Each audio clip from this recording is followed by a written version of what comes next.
himself, because he said he was with King in Boston, so he took it upon himself to start grooming Jesse to be like Martin. And this is in 63.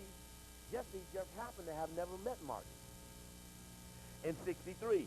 Then he looked up, found out that there were demonstrations going on in Greensboro. Jesse missed the big demonstrations at the restaurant, though he swore he was in the middle of all of it as he tells the story of himself. He was in the middle of all of it. So you can imagine the tension among those guys who had sweated through the movement long before him, meaning Jesse. Now Jesse was showing up in photos out front, looking good. We began to swear that Jesse was showing up in the Greensboro Daily, even when he was not present. He would be in the picture and we'd say, quote, but he wasn't even there. He was being rewarded with leading demonstrations that he didn't even attend. Now, it's interesting. I remember talking to one of the King people, and he was telling me it wasn't until a year later that he figured out what Jesse did when he went to Chicago after the Martin King assassination. All of the people who were intimately involved with Martin didn't pay attention to what went on around them. They were grieving for Martin. And everybody talks. You ask anybody, said the only one person who never cried one tear for Martin King at the assassination, at the hospital, and at the funeral was Jesse Jackson. He said never did he shed one tear in Martin's behalf, not even a tear. Let alone that Martin was so uncomfortable with Jesse Jackson, he walked out of 5 of his last 6 meetings that Jackson was in attendance. He was being harassed by the team I called Jesse James, James Bevel and Jesse Jackson. Harassed Martin right on into Memphis. Anyway,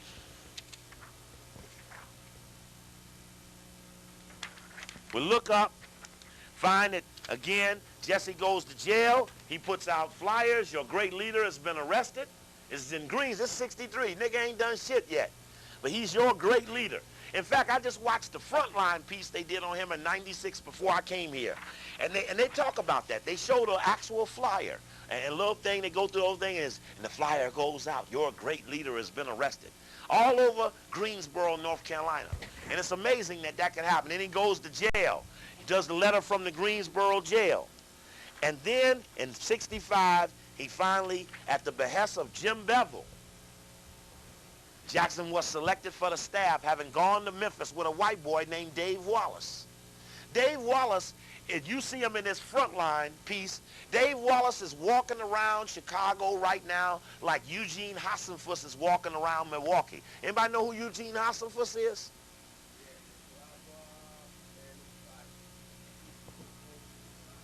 Right, and God saved his life. A plane crashed. Everybody in the plane died, but Eugene Hassenfuss, he walks out of the plane, the Sandinistas take him to Ortega, and he admits that they were running drugs and cocaine, and that started Iran-Contra-Gate, or Contra-Gate. That started right there with Hassenfuss' plane going down. And him being the first, and Hassenfuss is devastated. White folks have isolated his ass and have punished him for telling. Right now, it can take you right by the University of Wisconsin at Milwaukee. He sits right on a bench 1 block away from that school. And I went and saw him my damn self just to look at him. I tried to talk to him. He wasn't making no sense at all. Well, Dave Wallace, who was the seminary student with Jesse at University of Chicago School of Theology, went with Jesse to Selma. Now, Wallace ain't with Jesse no more because he found Jesse in the bed with his wife. And he couldn't take it. He bummed out on it. I talked to another man who roomed with Jesse at the School of Theology, and he found Jesse in the bed with his wife. And he left her, Wanda. Reverend Sampson. Reverend Al Sampson. That was Jesse's roommate at the School of Theology. Huh? I know, Baba, that's why the goose and the gander, they all ride together.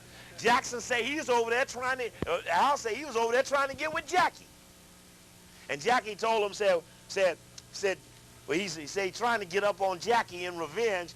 And Jackie said, look, I ain't gonna never divorce the nigga. I own Jesse Jackson. And I don't care who he sleep with. I own this nigga's papers, and he'll be my husband till he dies. And she's still his wife. And Roberta Flack and a whole bunch of other people have been known to be his woman. And that takes another level of courage. But the sister is set on that, and she's still in the saddle. That's her way of dealing with it. She said, in fact, she said, I got the insurance policy on the nigga.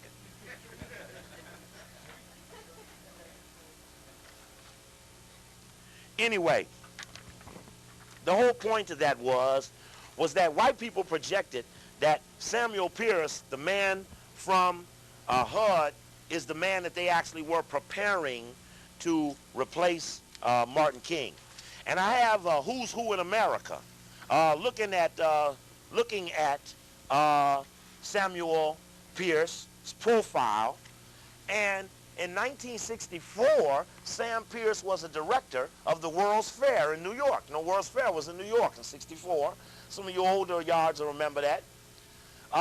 He was assistant district attorney in New York from 57, when he come out of Yale Law School, to 63. He was a chief arbitrator on the Legal Arbitration Committee or such. He was chairman of the National Wiretap Commission that was reviewing illegal government wiretaps. This does not sound like the man in the FBI memo that was being prepared. Now, Jesse has always been able to get out of that by them saying it was Samuel Pierce.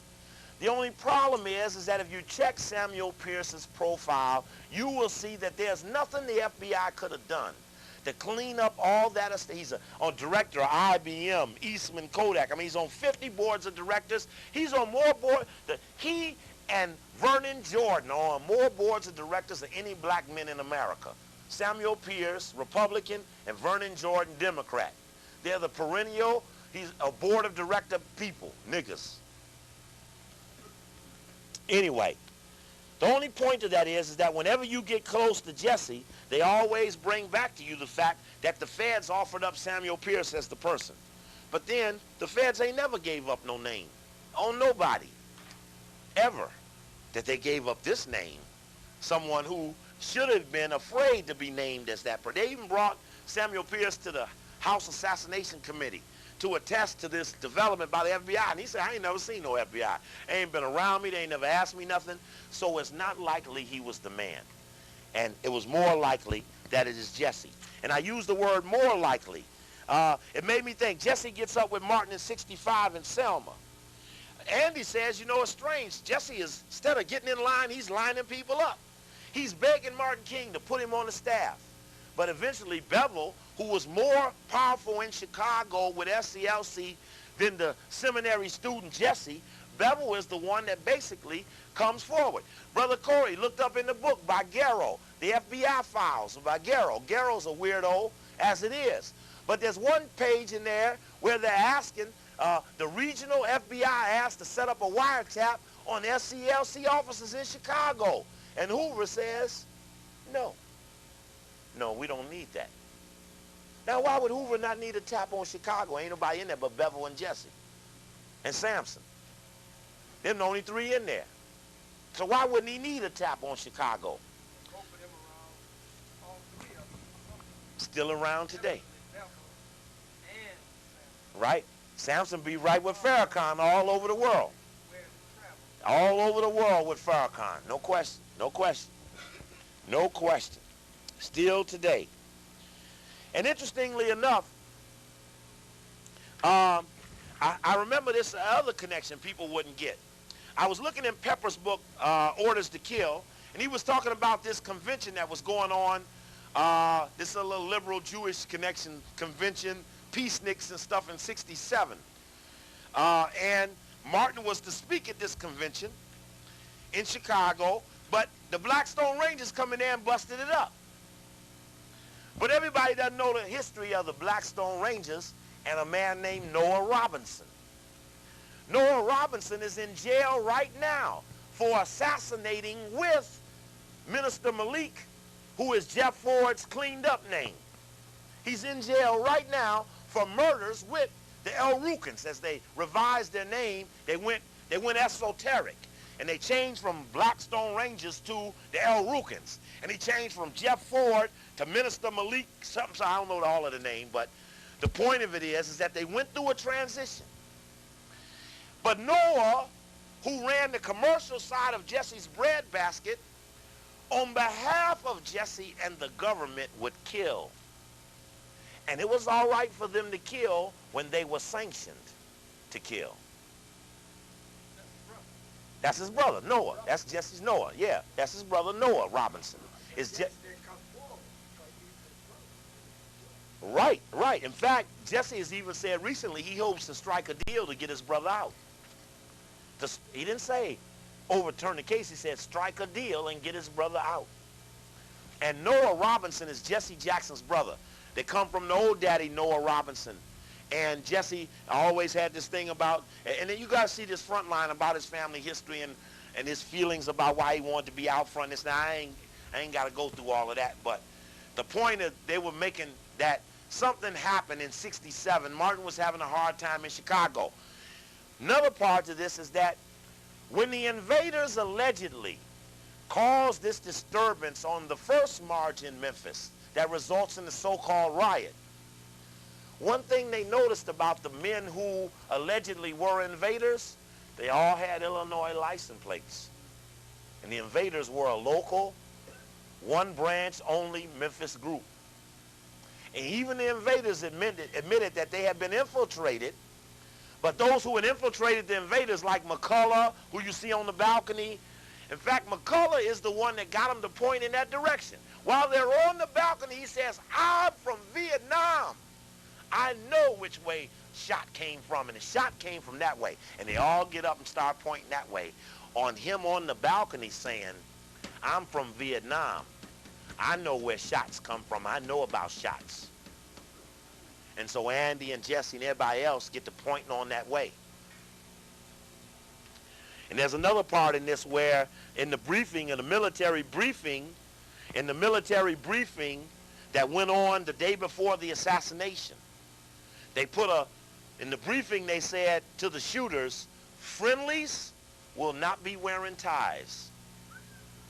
Our friendlies will not be wearing ties. And if you remember why Martin was leaning over the balcony, it was because Chauncey Eskridge and the other men of Martin had decided that Jesse couldn't go to dinner because he was insisting upon doing what?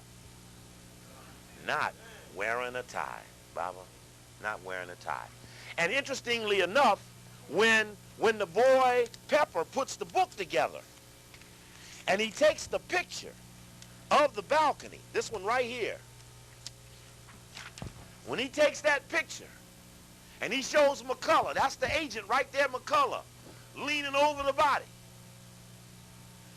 He says in his book, he says, you know earlier page on his friendlies will not be wearing ties, and he says, look at McCullough. He said McCullough is the only person in the picture that we can identify as not wearing a tie. It's just one thing wrong with the picture. The picture was cropped. And if this picture is just 1 inch wider, you'd see Jesse Jackson standing right here. So Pepper could safely say that the only person he knew in the picture that didn't have a tie on was McCullough because they cropped the picture and cut Jesse out of it. It's that even in the process of exposing Martin King's murder, there's still people who you're not allowed to touch. And to get a book, or to get some TV, or to get a little change with your name underneath the trophy, you have to abide by certain restrictions. And you can see what happened to Pepper on Turning Point. Did y'all see that Turning Point? When they brought the 2 white boys who were supposed to be dead, he says in his book that 2 guys are dead as part of the cleanup job. And the boy Forrest Sawyer says, but you said they were dead. Well, if I bring them right out here behind the curtain, and the 2 hunkies come out from behind the curtain and shit, these hunkies supposed to be dead. Now, Pepper says, well, look, I got a signed affidavit from that boy Stephen Tompkins that said that what I wrote was true and a good reflection of what information he told me. Now, interestingly enough, the boy, y'all remember that Memphis Commercial Appeal article that came out a couple of years ago about Army spying and all of that? 93, y'all remember that? That was Stephen Tompkins wrote that story. Same one that was in the Turning Point. And then when Pepper wrote his book and he interviewed Stephen Tompkins, Tompkins was working for the governor of Tennessee. Brother Corey, Stand up. You went to interview Brother Tompkins on behalf of our assassination network. Where's Tompkins working at right now?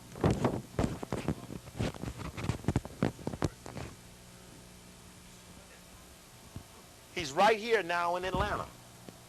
And you should have seen how uncomfortable he got when Corey was confronting him with that little fucking camera you saw on Hosea, when he gonna get you. Somebody's asking him. Now he done been on TV, said, why'd you feed Pepper that bad information? See, these people will do whatever the government want them to do. They never count on any little people fucking with them. Because little people don't fuck with nobody. They ain't gonna get no money from them. Say, look, I'll fuck with you. You pay me, I'll go away. So now you got somebody looking for the truth, and he's going in and out of his office with the governor. He done left from Memphis Commercial Appeal to the Tennessee governor over to the Georgia governor. That ain't even logical. Governors don't like to take nobody come from competing governor staffs unless you come over telling a lot. So it's kind of ironic that he could still be walking around here right now feeling pretty comfortable. The only point to it is that the bottom line is don't trust no information the hunky give you. So he took the information. Pepper took the information from the hunky. Hunky signed the affidavit. Hunky came right back out there and said, I didn't say that. And as a hunky, he can say that because they set that up for hunkies to do like that. So he did that, and that's pretty straight up. Pretty straight up. Why is Martin King looking so sad on this picture and Jesse smiling big time? Why is Martin looking so sad? And interestingly enough, when Brother Corey, when you talk to Hosea Williams, what did he say about this picture? Stand up. You guys stand up and tell them all about it.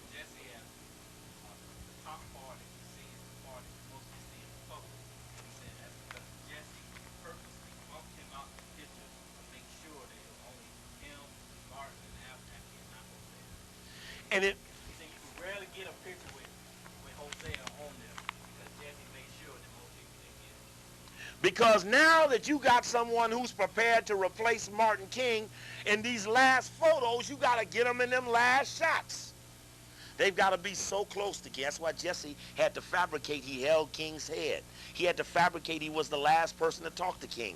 He had to fabricate his closeness. In fact, I'm going to tell you right now, having studied this deep thoroughly, if Martin hadn't have been killed that weekend, that day, soon Martin was going to front Jesse in the public as an agent against black people.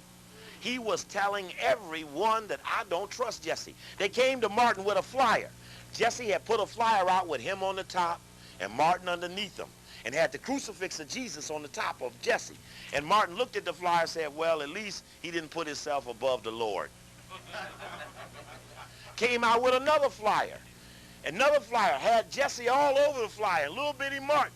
And they went to Martin with the flyer and said, look at this, Martin, look at this. And Martin said, well, and they said, no, Martin, look, here's your leader. Saying that Jesse, your leader, ridicule him. And Martin said, shit, he is Martin King. He is Martin King. Martin was fed up with the last thing he said the day before the Masonic Temple. As he tells Abernathy to go speak for me. And Jesse said, well, look, I'll speak for you. And Martin says, only Ralph can speak for me. You can't speak for me. And then when Ralph got there and saw all them people, and Jesse said, what you going to do? Call Martin? He said, don't call Martin. I'll give a speech. And Abernathy said, I ran for that phone because he felt. And then, you know we did it. It's on that tape, Last Days of Martin King. This brother introduced me down in Tallahassee when I did that lecture, Last Days of Martin King. We look at the tape as Martin comes off of that speech at the Masonic Temple.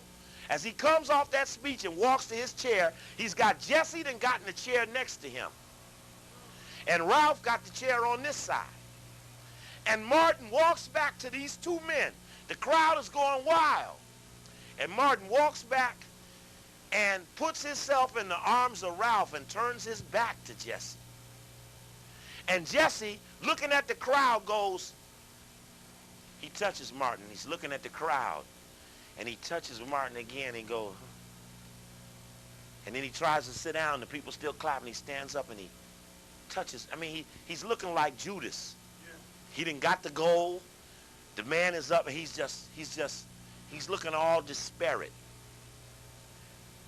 In fact, we were able to take the footage. Now, How many of you all willing to come back tomorrow?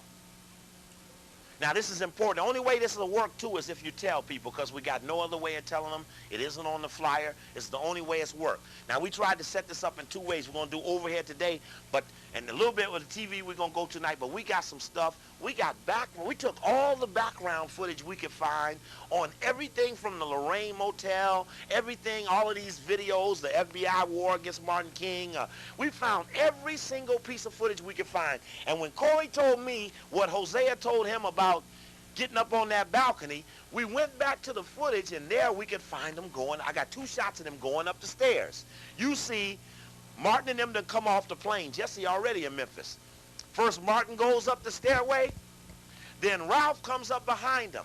Then Jesse comes across the stairway and stands there and makes Hosea and everybody else is behind him. Jesse's standing on the side of the stairs as they're going up.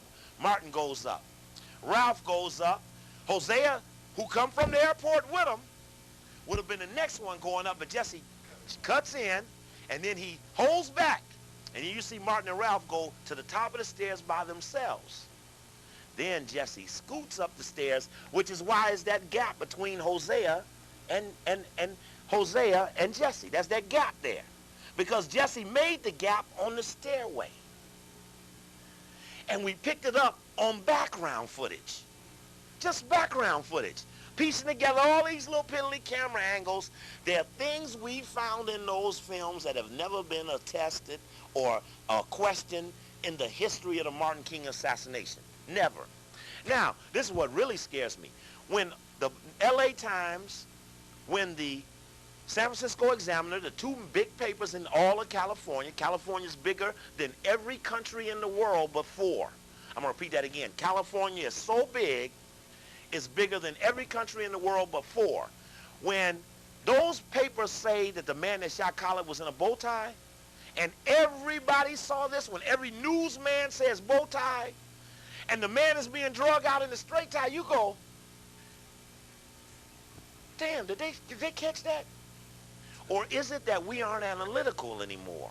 We so trust the white man, he could tell us anything, and everything is all right with us. And that meant that what that really meant to me was that if, I must have done something wrong then, because that thing could have never went that fast. I know I ain't just talking on another 45 minutes. Anyway, I'll just go on with that side. If everybody could look at that, they wouldn't understand the implications of that. The implications are that there must have been some other killers. There must have been some other shooters. And the white man already knew which shooter was supposed to get trapped in the shooting scene. So he calls off the person who was supposed to get trapped and reads it wrong. And I mean, they're swearing to the identity of this person. I'll show you every newsman swear that the man had on a white shirt and bow tie. I mean, everybody swears to it. But nobody picked up on it. And that scares me, because it was obvious to everyone and anyone who was looking. Look at this area right here. It don't make no difference. Look at that area right there. Look at that wall. You see that? Look at that area and look at that wall. And Khaled, I don't know how much you remember about going out that back way, but that's exactly what the back way of Riverside College looked like. Looks exactly like that. Exactly like that. Hold this a second, Bob. I need to get a videotape off the bottom here. Let me take this off. I need that box right there. That box right there. Let me just set it down. And that, I see you can see it less from back here, but that, oh, there it is over there. That's right. That's the TV side of it.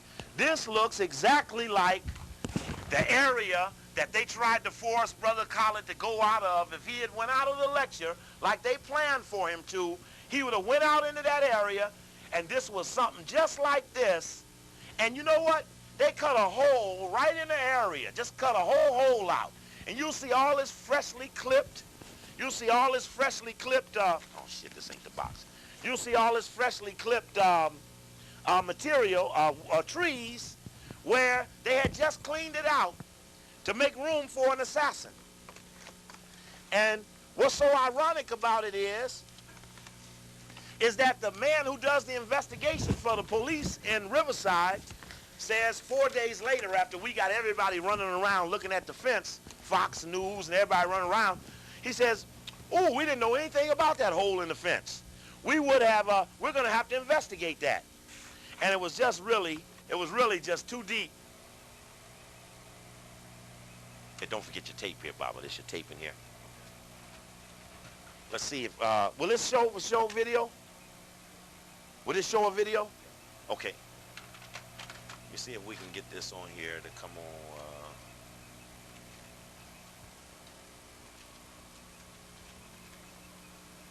Let me just run this backwards. I just run this backwards right in front of you.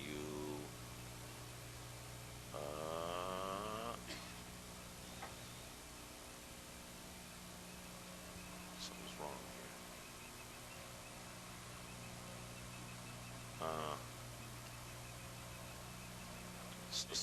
Oh, okay. In the investigation of the attempted assassination of suspended Nation of Islam leader Khalid Abdul Muhammad.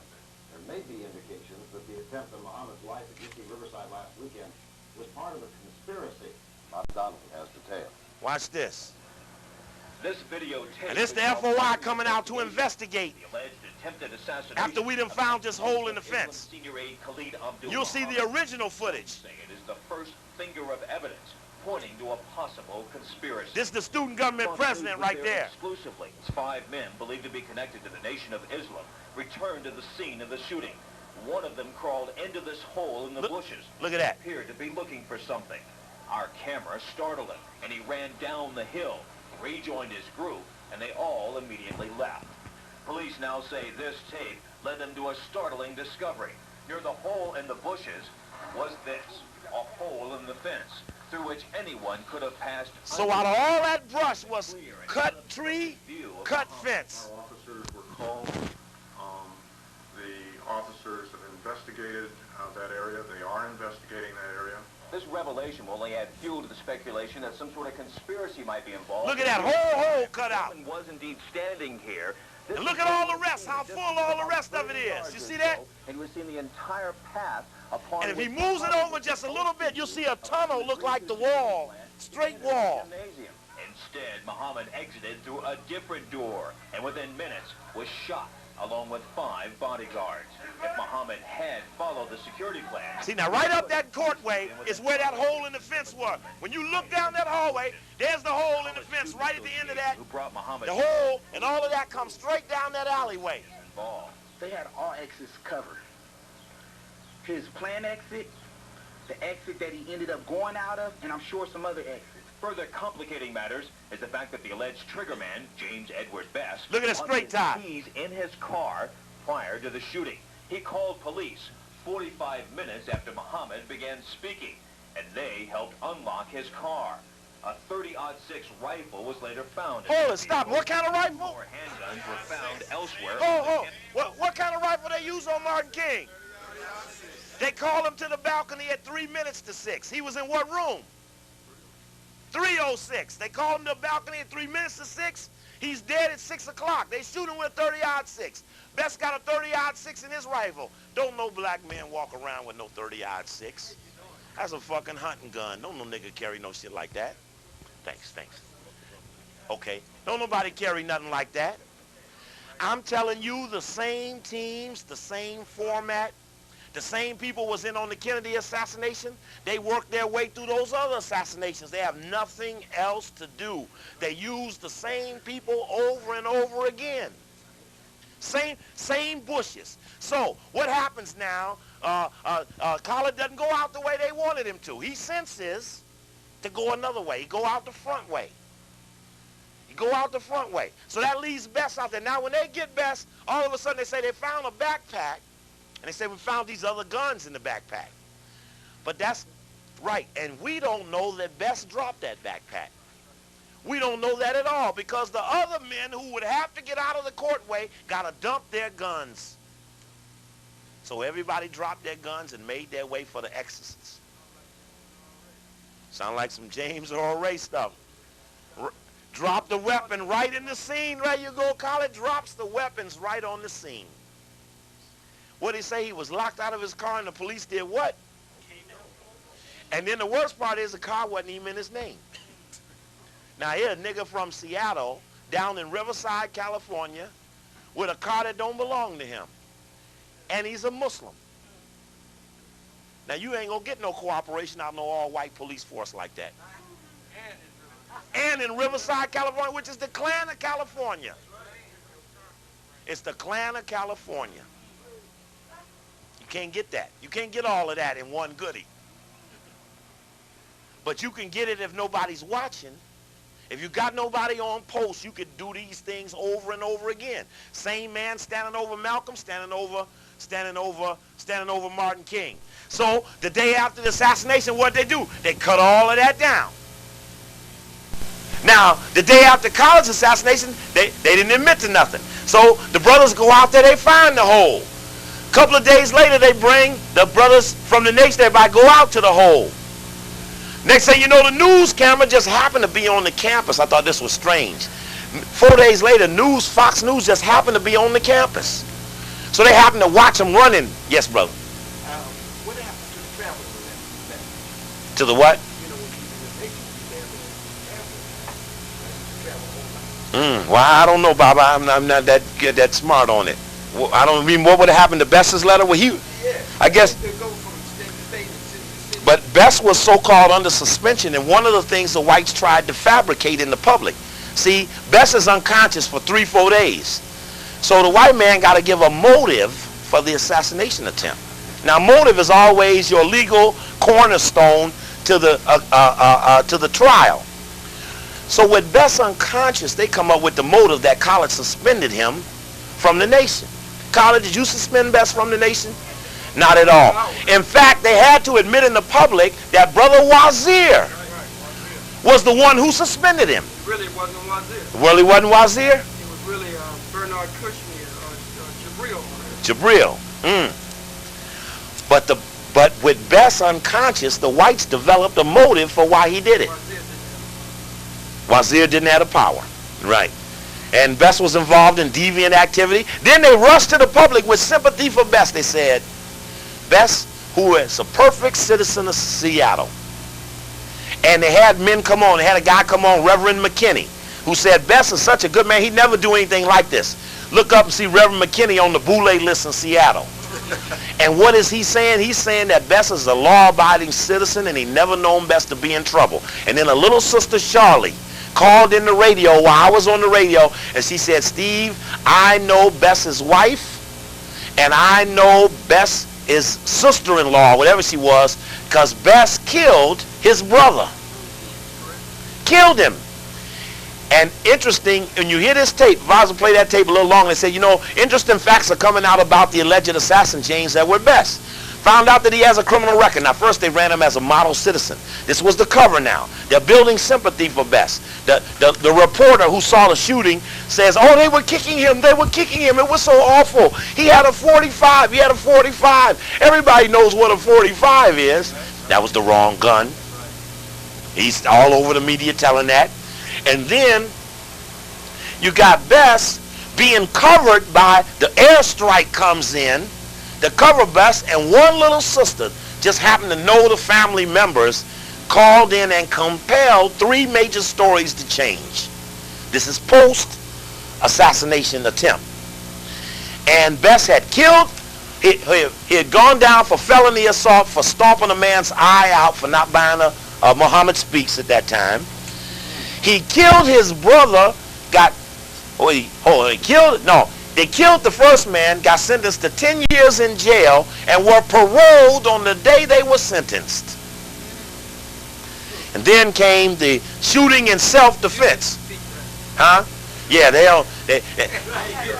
in fact, as much of what conspiracy theory is based on, it's about programming people to be killers. And I swear, James Edward Best was a program killer who was in the stable to be utilized when the appropriate target developed. And again, the key thing, the movie is about them 3 names. And I tell you, I'm sure none of y'all go by 3 names either. I ain't Stephen Harrison Coakley in the public. Also to create the climate. know, we talked about the air attack. We whip up the hysteria. To back that up, this same fool that said it was a 45, we all know what a 45 looks like. And we talked about the bow tie, talked about all of that. Said that I was shot in the foot.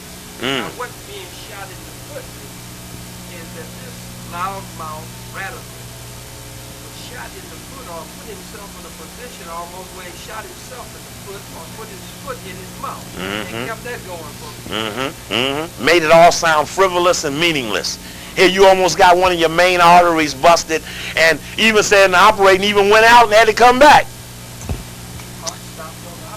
Heart stopped on the operating table. But they were dehumanizing it all like it was really nothing. And in fact, then as the shooting went on, you saw more of the tape from the Kane College speech than you saw details of the assassination attempt. All a part of this big wicked scheme to make a way for something that they wanted to pull off. And this is where we have to become more diligent in appropriately pushing past the framework. Did Jesse Jackson ever wear a tie? Sure, he wore a tie. This is Jesse and Martin in Chicago.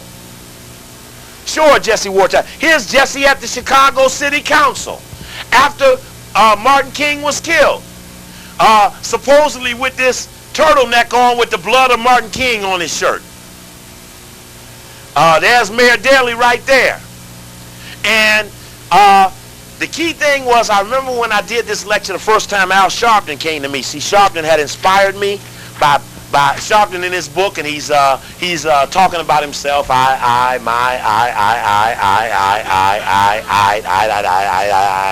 and then he went on to the next page, and he said, I saw, I had, I was, I stood, I started, I had, I started, I had, I was, I flirted, I say, I won, I have, I watched, I didn't.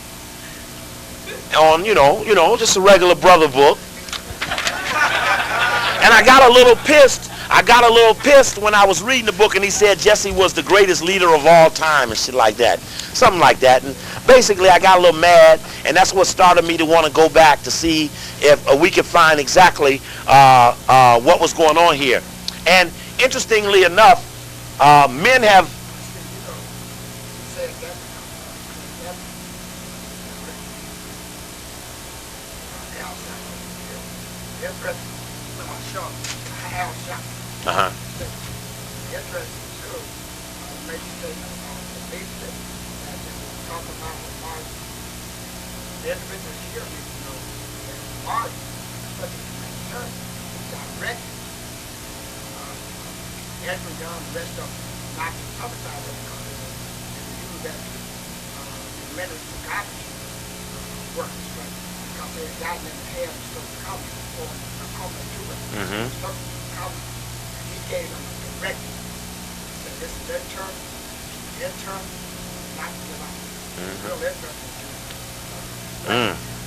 even though he said, Martin King said, we all come to fruition. They'll come to fruition. It's coming. And Baba, it's coming in all directions because there are many men who are working on this. It's interesting that Pepper made this comment in his book. He says, now it may be too late. The corporate elite, their lawyers and bankers, as well as their assets in government, who have led us into an abyss, may quite simply be too strong to dislodge, too powerful to unseat, at least in our lifetime. And then this line was really weird, Corey. He says, we now appreciate as never before the power of the establishment. Now this is the man trying to come forth to overturn it, but in his own heart he's saying, shit, this may be too big to do. And as a white guy in a pool of white guys, he knows he's in big trouble. I thought it was just really odd that he would take it that way.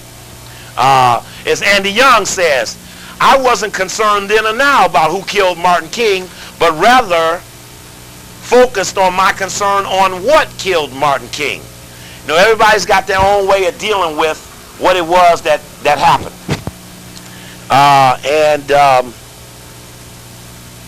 That can really be hurt. That could really hurt their ability to have the will to fight against those who may have come forward to do these things. I found that awfully odd that it would make such a such a statement. Here's the book, Sam Giancana's book, Double Cross. And Giancana's making his statement. Hoover can be dangerous. We've been on the same side before. We helped him out with commies and that shine Martin Luther King more than once. It's talking about how the mafia had helped Hoover over time to deal with the shine Martin King. And thought that was real interesting. Here's Jackie Jackson making that comment that in the last year of Martin's life, Martin was in a media slump. He said he and others on the staff felt it was too small, talking about Memphis, and we were already declining in popularity and attention. Memphis was an isolated area. The media wasn't there. Notice what they were looking for, not results. The media wasn't there, and we were already in a media slump. They had about locked Martin out of the press, and the Memphis garbage workers could only be a small space at best. All related to only media. Jackson had told Martin, don't go to Washington, D.C. What if we lose face? What if Johnson doesn't help us? So the point was, why should we want to go to Washington if our rep or our prep or our face ain't going to look right? What if we get denied? Martin said, as he referred to the poor in Mississippi, he said, don't press me about face. This is about the poor. But these guys were all built up, and they were never going to change. They were what they were. This is interesting. It struck me as odd that Jesse was the first one to go and call Coretta when the situation came down. And this is everybody talking about everybody. It's interesting. I think this is even Andy's book. No, this is the book on Jesse. Made a point about Bevel never really finding a place for himself. And he ends up with LaRoche's Esoteric Society of Zealots. And they're talking about different people going to the media, who played to the media right after the assassination. Who played into it in a way that made them vulnerable. Here's Jackie Jackson talking about the blood on Martin King, blood of Martin King's on Jesse's shirt. And he was wearing this shirt, and that was blood stained. And we got in the car, there was silence. What had happened was too much to talk about in the car. Then we were home, and he got in the bed with his shoes on and the shirt on, staring at the ceiling. And we just lay in the bed like that, off and on. Whenever he was back home for maybe 2-3 days, he likes cologne and all that, but he didn't wash. Seemingly forever, he lay in the bed staring at the ceiling with his shoes on and that shirt on. You know, blood after it dries, it looks funny. It was a nasty stain. And I knew he shouldn't keep wearing that shirt looking like that, but he told me, I'll never take this shirt off. This is Martin's blood. Now, you're supposed to believe he was concerned about Martin. Now, this man here is very important, Wyatt T. Walker, because when Jesse saw that I had done a cable TV show taking the initial last days of Martin King into the public, he called Al Sharpton and voiced his disapproval, with Sharpton being the catalyst for me to go do this lecture. And so Sharpton and I gave a lecture together in New York, and Sharpton told me, we're at the Broil of Manhattan City College. Sharpton said, Steve, Jesse is mad at me. He believes that I turned you into doing this. And I said, I did it in spite. He said, I know that. He said, but Jesse is upset with me because of this. And they was doing the time of the Texaco thing. They was going getting on the camera. And he says, but Wyatt T. Walker, who's in New York, he was Jesse's man in New York, used to be executive director at SCLC before Andy Young.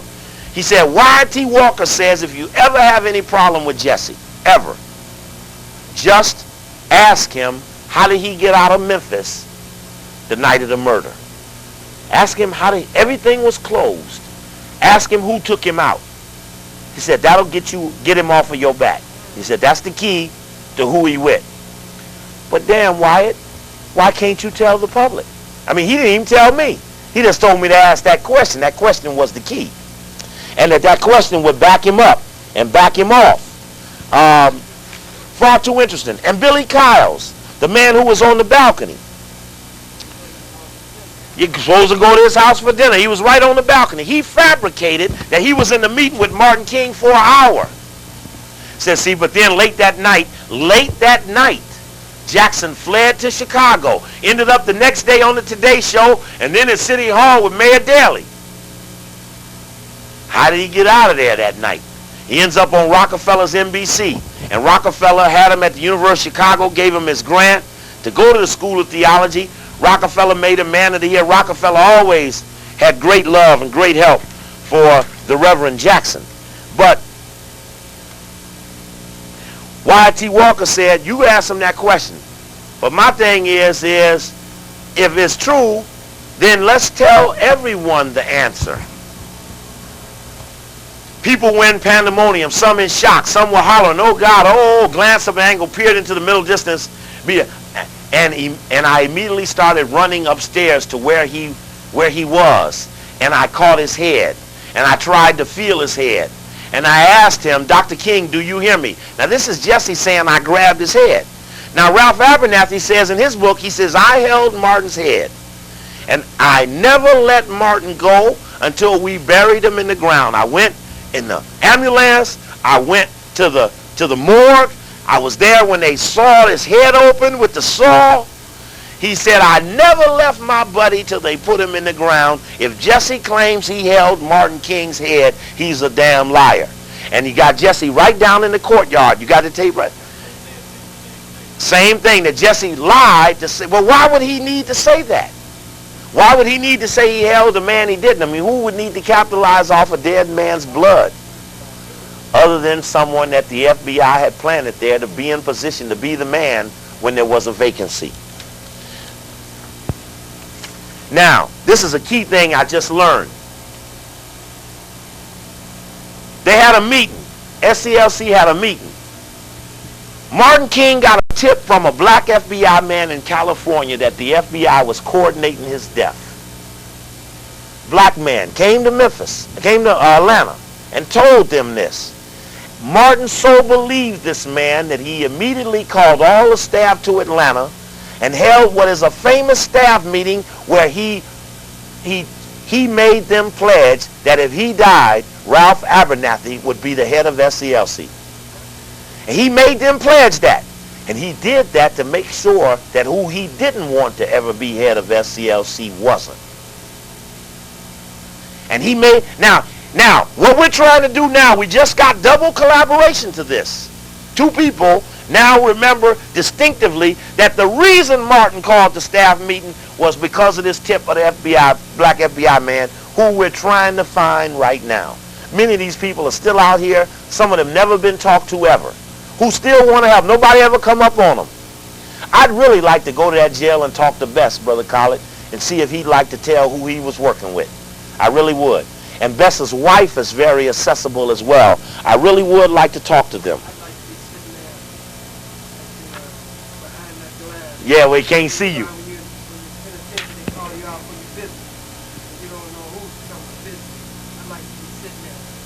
And see your face. Talk. Right, that'd be very powerful. It'd be important too to have someone in jail to tap him too, you know, just talk to him, sit up on him.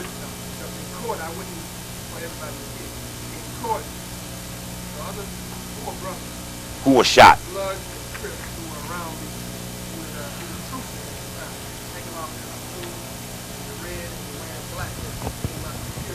You got the turning point with you. Yeah, bring it. Let's key it up.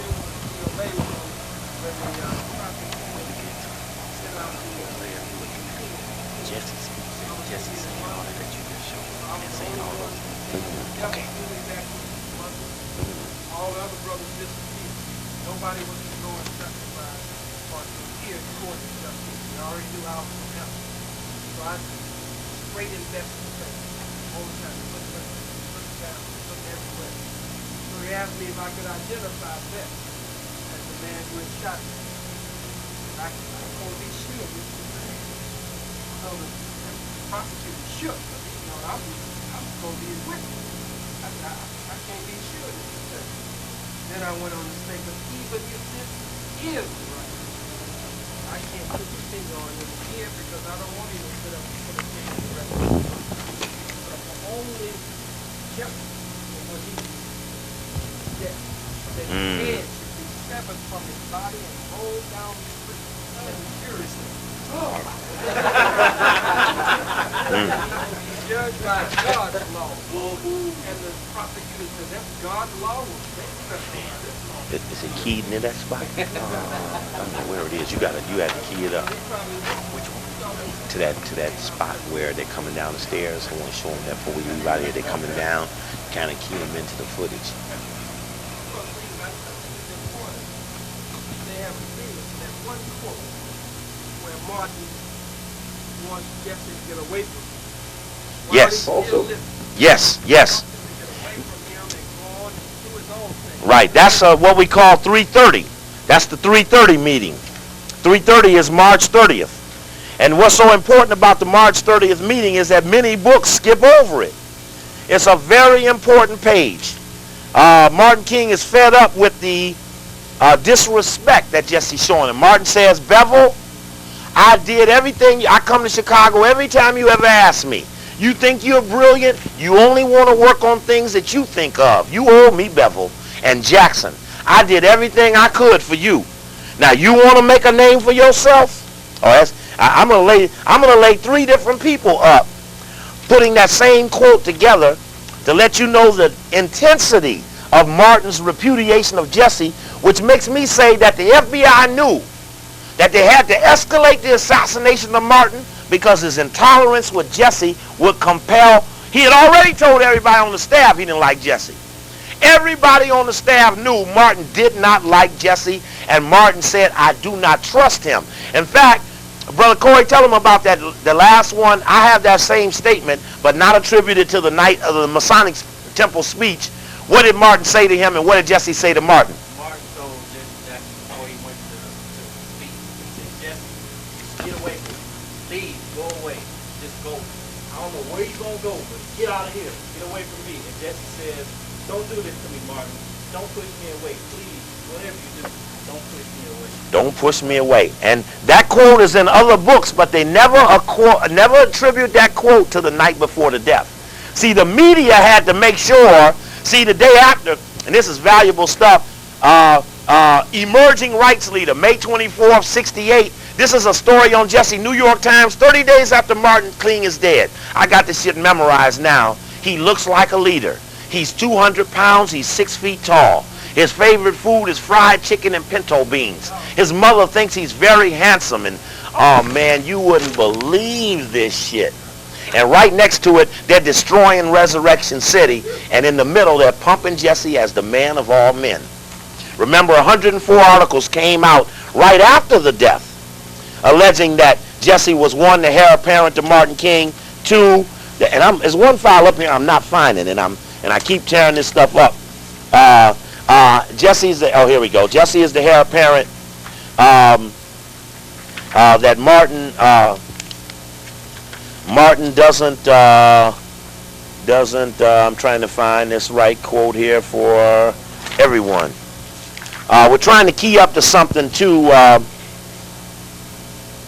We're trying to key up something on this film before we leave out of here tonight. We want to make sure something is entered in the record.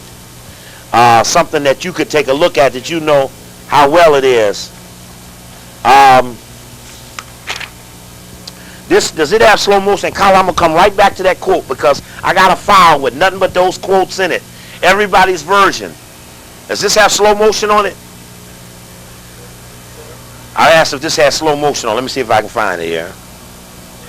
I'm not too good with electronics. Now this is the spot for the steps. And I have another shot coming from the other side. I'll take that.